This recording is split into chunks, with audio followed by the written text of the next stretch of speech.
So I have to thank Josh and Cecilia for setting up this panel so beautifully with such energy and so many gems littered through that conversation that hopefully we will pick up this afternoon. But this has also been across the last few days. We have had themes around inclusion and innovation from our Deputy General Manager this morning. We've heard about the importance, not least in the previous panel, for the collaboration between the public and private sectors, and the need for pathways for dialogue and insight to support experimentation and implementation.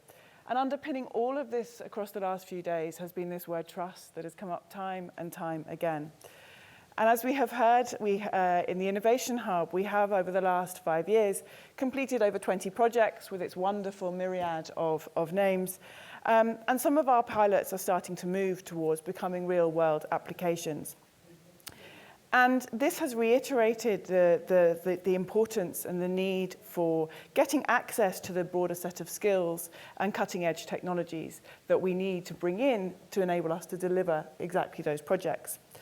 So in collaborating with the private sector in an innovation context, it's slightly different perhaps to how central banks have approached collaboration in the past.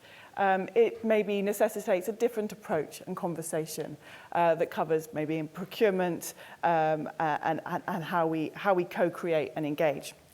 So in this panel this afternoon, we would like to explore some of these themes in some more detail through the explicit lens of collaboration and what this has meant for us to date, and exactly as we look to the future, what might this mean as we move forward.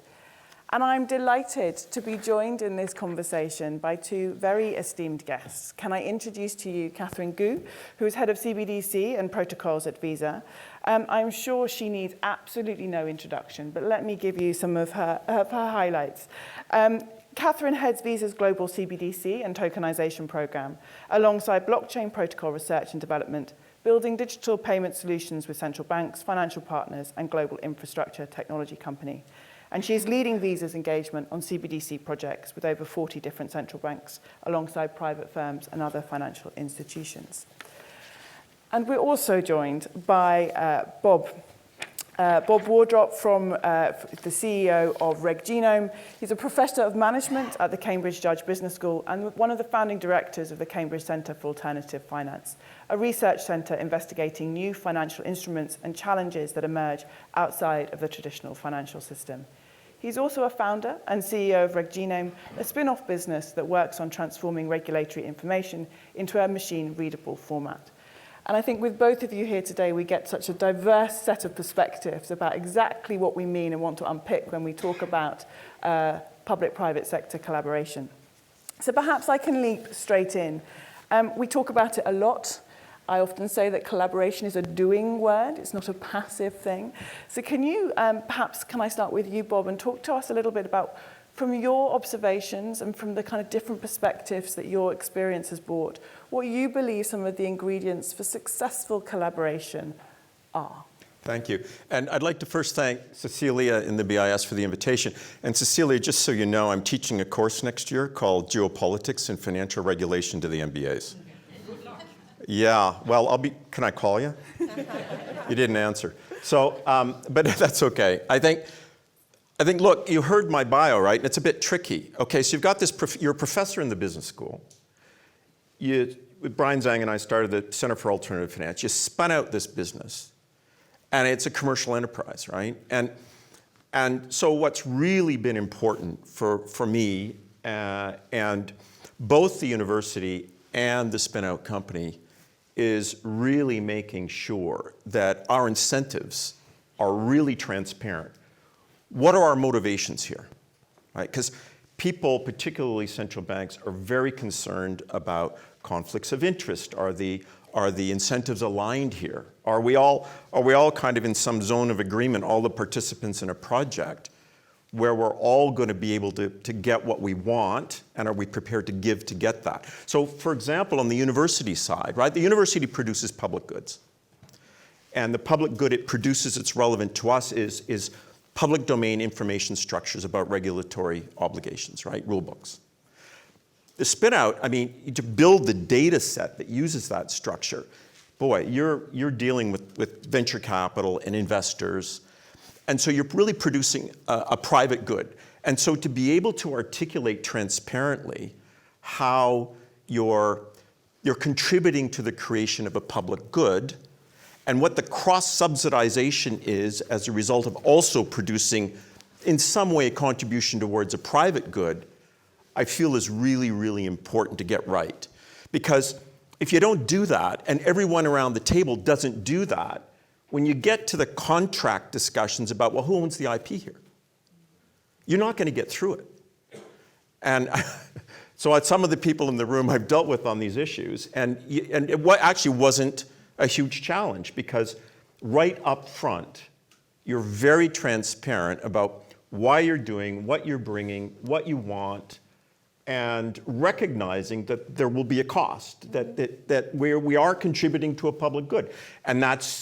And frankly, that's good for the world. And that matters to our teams. I mean, my job is to assemble, basically human capital, financial capital, reputational capital, social capital. If you don't have those 4 forms of capital in what you're doing, running any enterprise, you're going to have a problem.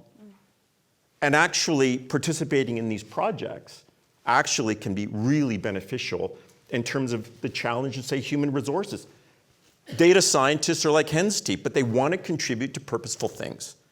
And so if you use it right and articulate the benefits beyond just commercial edge, I think this can be a really valuable project for parties to contribute and participate with central banks.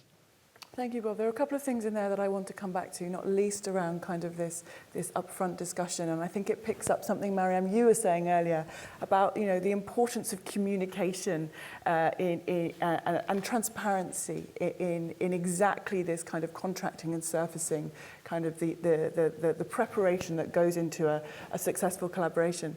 But before I do, Katherine, what, from your perspective and your experiences, you've worked with a huge number of central banks.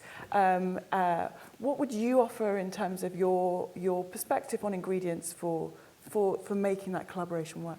Absolutely. And, echoing Bob, thank you very much for Cecilia and your team for inviting me to come here and talk about these sort of really, really interesting topics. I think starting with just reflecting on all the conversations we've had, I think it's important to acknowledge we have come a long way, right? We have had a pretty successful collaboration to date, because if I think about how the whole innovation started, particularly on the blockchain side, we started with the crypto, which is very much a bottom-up kind of movement, grassroots movement. And then comes the CBDC, which is clearly top-down. And I think clearly in this part of the work, it wouldn't have been achieved successfully without the leadership of BIS, of many central banks on that stage.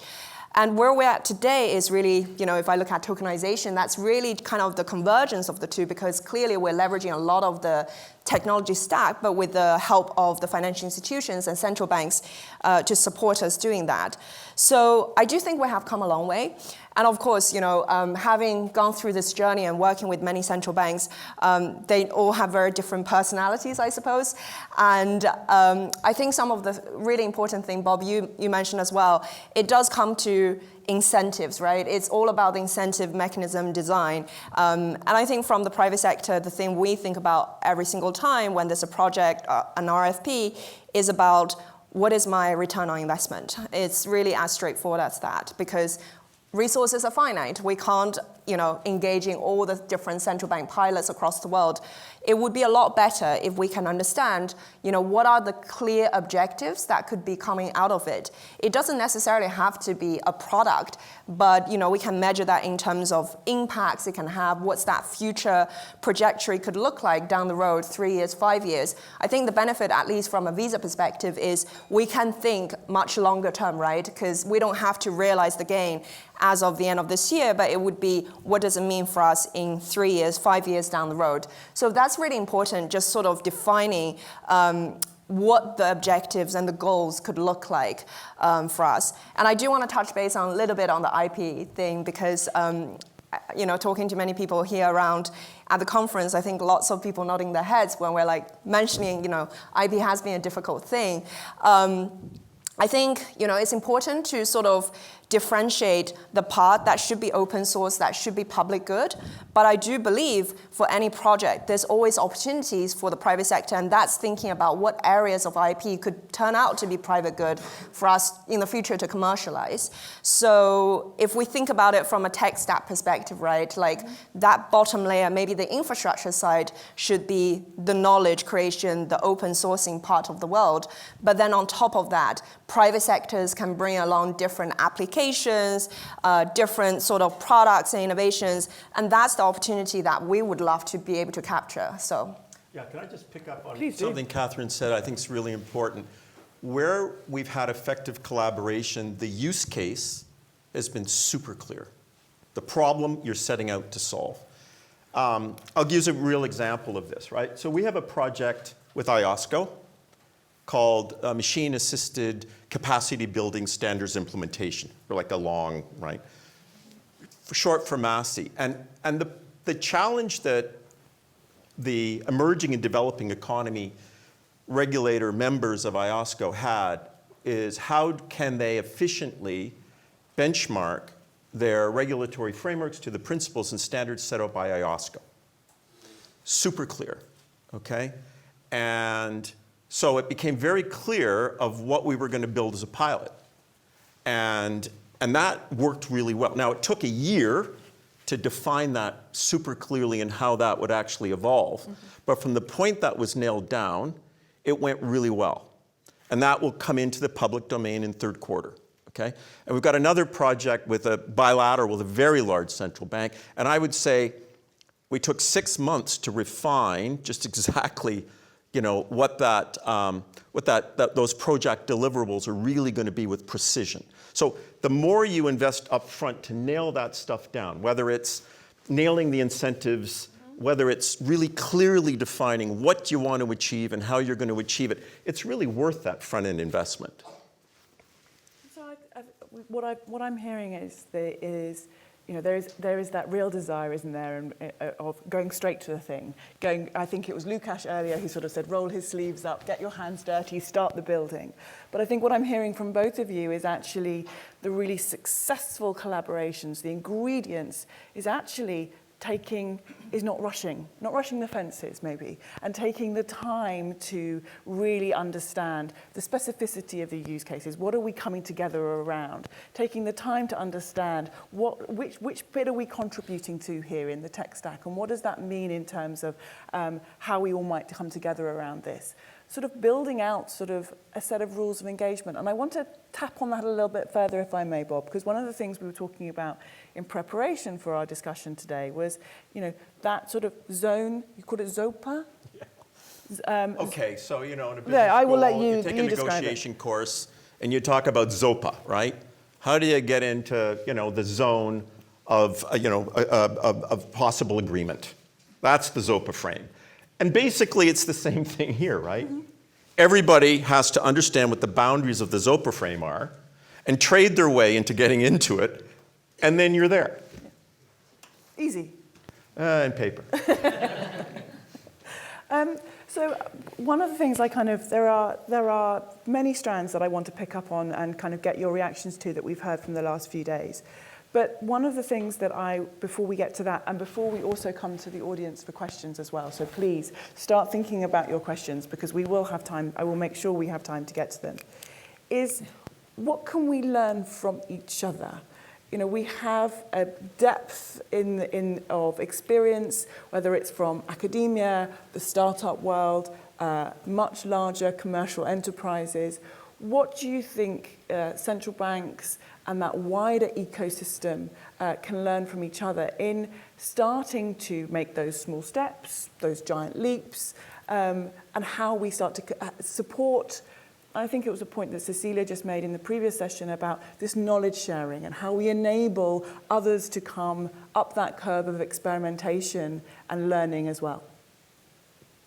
Katherine, please start. Happy to start. Yeah, I think actually to categorize that, it's sort of learning about each other's business model, so to speak, right? Because I think it's also quite a learning curve, and especially dealing with different central banks. As I said, they have different objectives, different time horizons. It's really understanding what's from their perspective, what's a success metric look like, and therefore what could be the business model for a central bank to achieve, and therefore how can the private sector to contribute towards that dialogue. And the same thing, I think, from the central bank to get more familiar with us. And I think, Visa, of course, have worked with different central banks in different products, but when it comes to specifically on CBDC and tokenization, that's a whole very domain-specific subject. So it always takes that new learning curve to kind of get to know one another.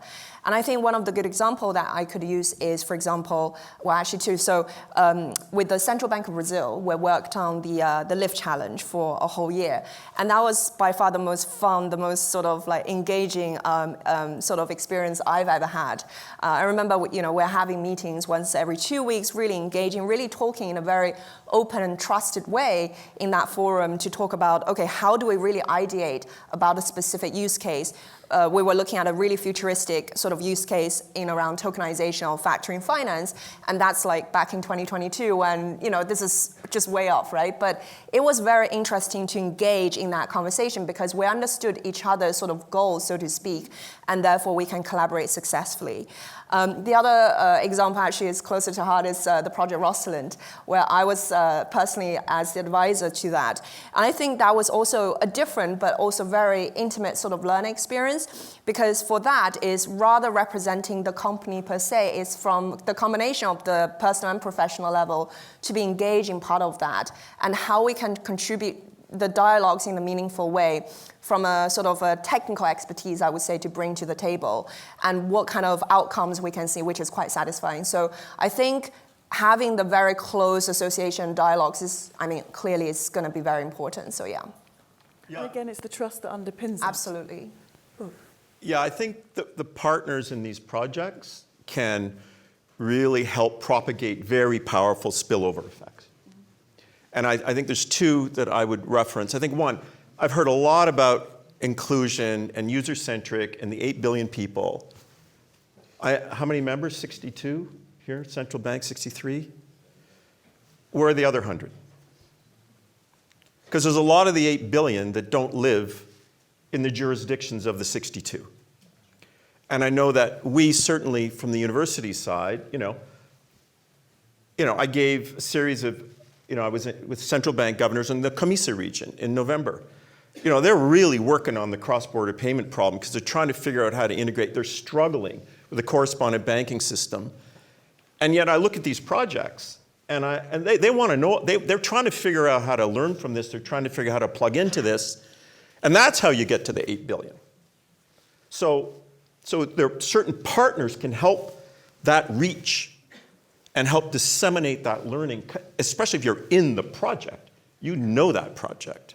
And that can really inform the thinking of another 100 countries. Okay, that's the first thing. The second thing, so I deal with also, tier 1 banks, systemically important banks, right?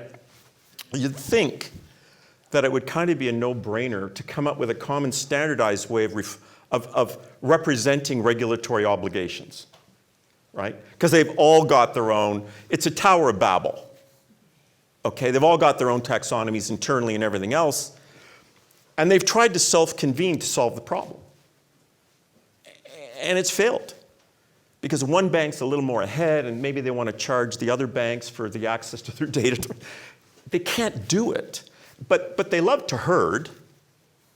And these projects can sort of reference where the herd should be or where the herd should go. And that's really an important spillover effect because of the convening power. And that can make a big difference to get the other side, I'm going to call it the other side, to move in a collective unison that they actually, in many cases, have difficulty kind of self-convening. So partners can help that. I will tell you there's a tier 1 bank where that tier 1 bank wants to know and they see the regulator, and it really matters a lot to them. And they listen, So I want to kind of steal, if I may, from something that sort of Josh was talking about, but I want to kind of spool forward. So, we've talked a lot about, how your insights from how collaboration has worked and worked really well. I want to kind of ask you, sort of for the counter, if I may. First of all, ask you your experience of what are some of the speed bumps, the blockers that challenge that. Because I think what this panel is doing is starting to create a set of lessons learned for how you might think about this in your own practice. But then I also want to pick up a question, if I may, from a panel that came up yesterday, and I think it was Stella, who mentioned this sort of notion of, fatigue potentially creeping in around experimentation and what that might look like. And I noted, my ears pricked up because obviously I knew I was convening this panel this afternoon. And so I looked around the room to see how the audience, how you responded to that. And I saw a few sage nods and I saw a glimmer of recognition that went across faces. So if we think about kind of some of the really challenging questions that we have exposed over the last day and a half, that warrants even more focus and attention and more collaboration. But is there fatigue creeping in?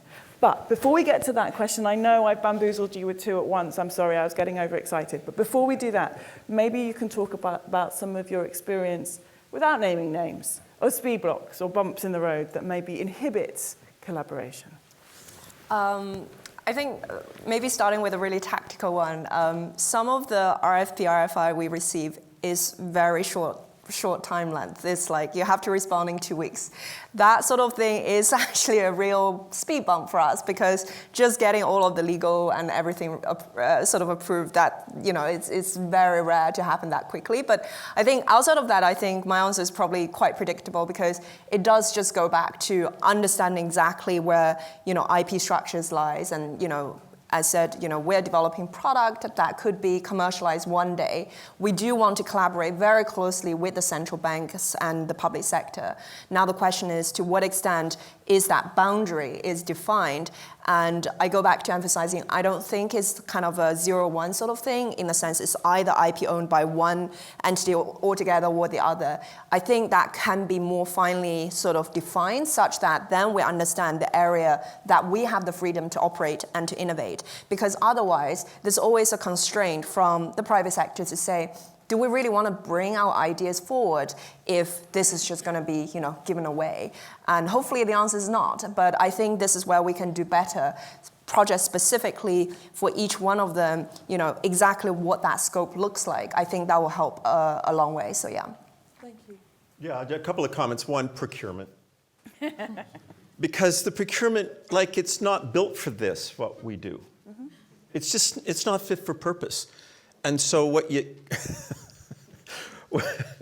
I look at certain people and So you just have to, you deal with it. But boy, it's a friction. Mm-hmm. I think that's one. And the other one is an education. So, a lot of central banks would like to do a research partnership with the University of Cambridge and with MIT but they don't sometimes understand to those universities what research is. Because actually what they want to do is development. But development isn't interesting to top academics that want to really contribute to what they call the academy with papers and top peer-reviewed journals. And so I've had to go through some different education exercise to parse out what is the true research kernel here, because there usually is some. Because they're used to dealing with, financial economists, and we do a paper and it's going to go into the, the review of finance. I've done one with John Frost, right? That's the traditional way research collaboration would work, but that's not technology research, right? That's a different world. And so there's an education thing there that takes some time, because unless Paula Buttery, who's runs a computational linguistic research group in the computer science department, if she doesn't have a really knotty problem to deal with that's going to drive papers, I don't even think that would get through the research office of the university if it's too applied. And so you have to figure out how you're going to take the kernel of what's research, and then there's that development piece, because frankly, the banks, they want to apply this stuff. It's nice it gets into a paper, but they want to do something with it. So you have to figure out how to educate and put these things together to create that combination, again, that works to deliver what everybody wants. That just takes time. So that's a speed bump. That's a time bump. And that's interesting, isn't it? Because I mean, you referenced it in your remarks as well, Catherine. You know, there is a degree to which we want to keep pace, we want to move quickly, and we want to share learnings. But I think what you're both counselling for is the investment of time up front to understand different perspectives, understand the kind of outcomes that maybe different groups want to achieve is a hugely important and maybe necessary investment that ultimately will enable you to move more quickly. And I think it picks up on actually the quote that Andrea Mechler made this morning about, it's the outcomes rather than the speed. But I will now come to that second question that I tucked in at the end before I come to the audience for any questions you may have. So we did hear yesterday from Stella around, and I've name-checked her a couple of times, I hope she doesn't mind, about this sort of creeping sense of maybe, a fatigue coming through. What are your observations or reactions to that? Does that resonate?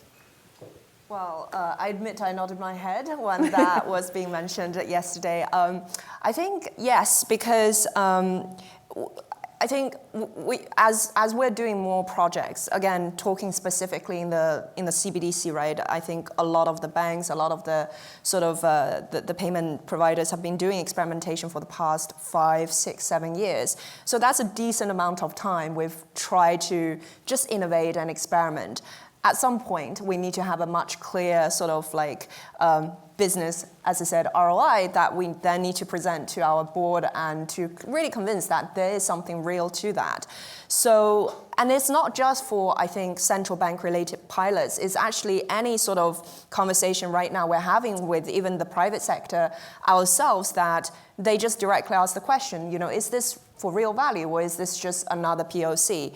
And I think it's a good thing, right? Because it does put kind of more pressure and sort of to really think what is the real value add you are bringing to the world, if any, through this particular exercise or experimentation you might be doing. So I think fatigue to some extent probably is a good thing, and we can then focus and more narrow, at least from the private sector, to think about where best we can put the innovation efforts on. Now, having said that, I think that's probably different from a central bank perspective because from the central bank, I mean, I could imagine this is more from the public sector, public good perspective, how we can create a much bigger kind of a platform for knowledge sharing. So I think this is where different type of participants of the ecosystem can help to all join together. And this, I think there's a level of diversification as well, because it's not expected the same type of actors have to be involved in every single different type of projects. It's really depends on the specific use cases and the scope. This is where you can get different value adds, I guess, from the private sector. So yeah. Yeah, I'm going to stick my neck out a bit. I think it's going to be really hard to implement a lot of these POCs. And I think it's really hard. So when we were in the Cambridge Center for Alternative, we see this problem. There was no global repository of structured regulatory data representing regulatory obligations. Doesn't exist. And there's a need. And so I went and I talked to philanthropic funders. Could you fund building that? And they said, well, what's that going to cost? $25 to $50 million. And it'll be $5 million plus a year will be the run rate to maintain it because the regs are changing all the time and blah, blah, blah, blah, blah. And they said, are you kidding? We can't fund that. So when I see what it's going to take from a funding perspective to go from the POC to implementation and what the real price tag is likely to be, I really wonder whether a central bank or even three are going to club together and write the check. So that means you need to think about an alternative implementation model, ideally where the central banks or the BIS, whatever that can, where they have some control and influence on how that is implemented. But that's a different role than saying we're going to do it. That's more nuanced because that's a model design. It's not the technology model. It's the implementation model. And that involves finance, and that involves a whole bunch of stuff. And we did hear about the geopolitics, and we did hear, I think you got to come up with a model. And I'm just being honest. I haven't seen that model. And maybe I can just add a little bit, because I think the fatigue is not necessarily because of POC for the sake of POC. It's more the fatigue to uncertainties to a large extent. Because if it's becoming a guess game, right, and we don't know where the future could be, but we're just going to experiment across different paths just so that we can sort of shop around and get all the flavors, I think that's where the fatigue comes in. But I think, again, certain companies, hopefully the more resourceful ones, have longer term perspective. But if you do inject a stronger sense of certainty in, say, I'm doing this in phase 1, phase 2, like in a very methodological approach, then I don't think that's a problem, actually. It's if we know what that kind of long-term future could look like. So, yeah. Thank you. We have 6 minutes before I will bring us to time for our final session of the day. So do we have questions in the room? Oh, now I've got a quandary. Do I go to my boss or do I go to a guest in the room? I'll go to Nick and then I'll come to Cecilia.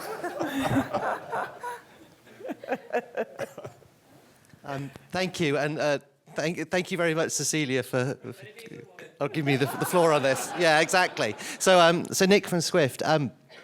I guess I see innovation slightly differently, and I'm keen to get the panel's reaction, because I kind of almost view innovation inherently as a collaborative sport.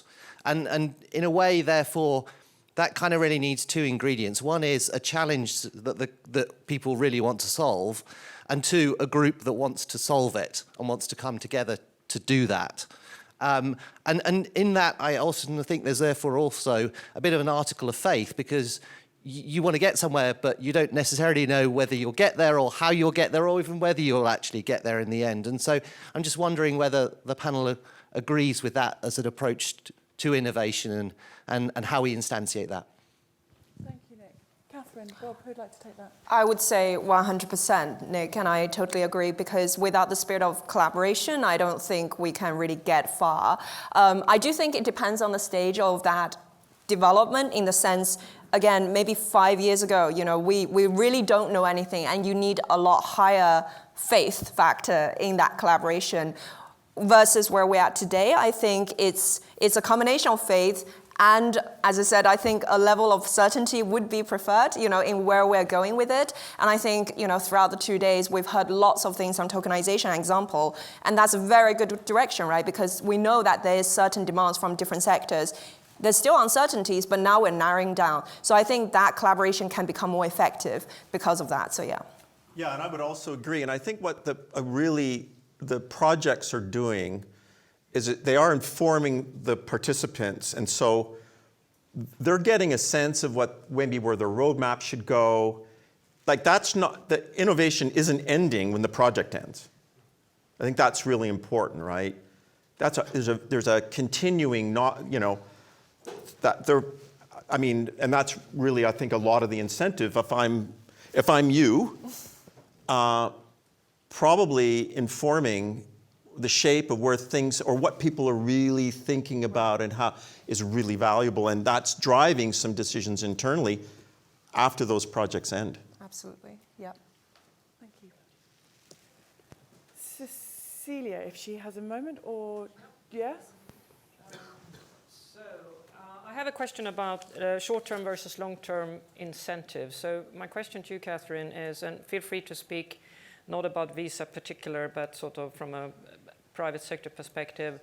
How far do you think the private sector is willing to participate in something that is probably good for the private sector in the long term from a profitability perspective, but may not be so great in the short term, and it might sort of reshuffle the landscape a bit. So I'm interested in the sort of the appetite for taking some pain to the profitability short term versus creating something good long term.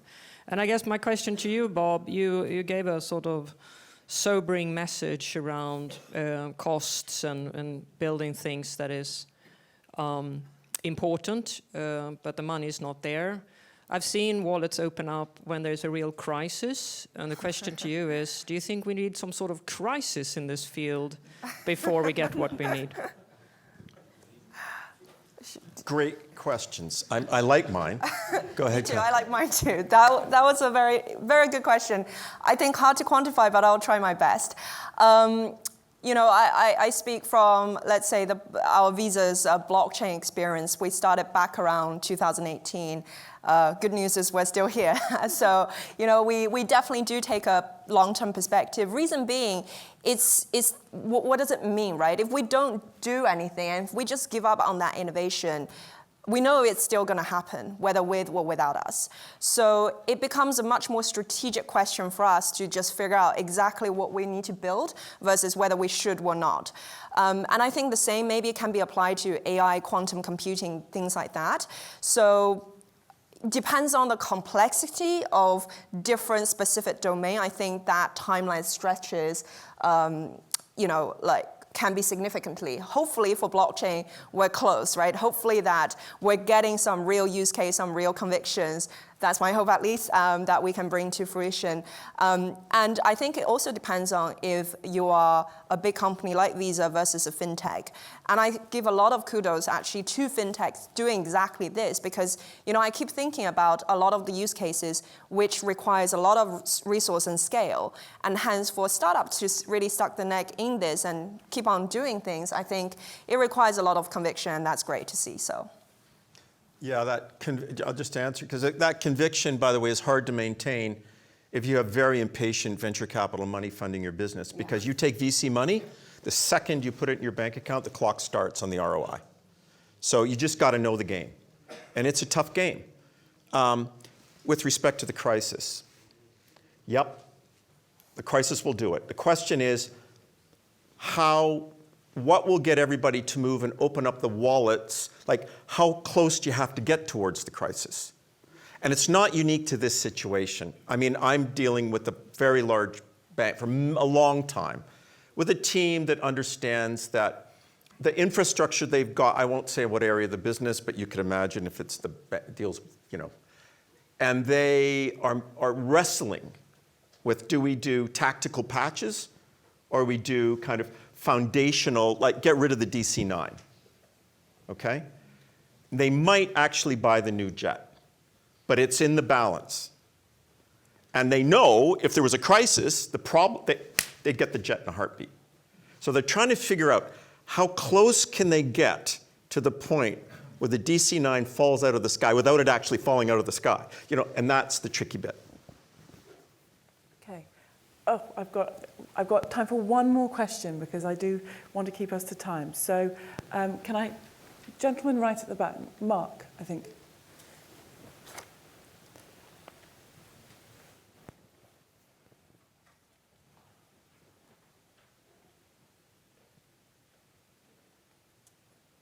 Thanks. It says takes two to tango, and Bob, you spoke to this a little bit, but I was wondering what's, if any, is the role for universities and research institutions in this sort of innovation environment? What are the challenges? Is there any value, or are they just a third wheel? No, I think they're very valuable. Again, I think that they can help with spillover effects because, again, they're dealing often with emerging and developing economies, for example, right? But in terms of, it's about finding the kernel of real research that university can produce. Remember, that a good research university is very focused on that, but they're also focused on societal impact.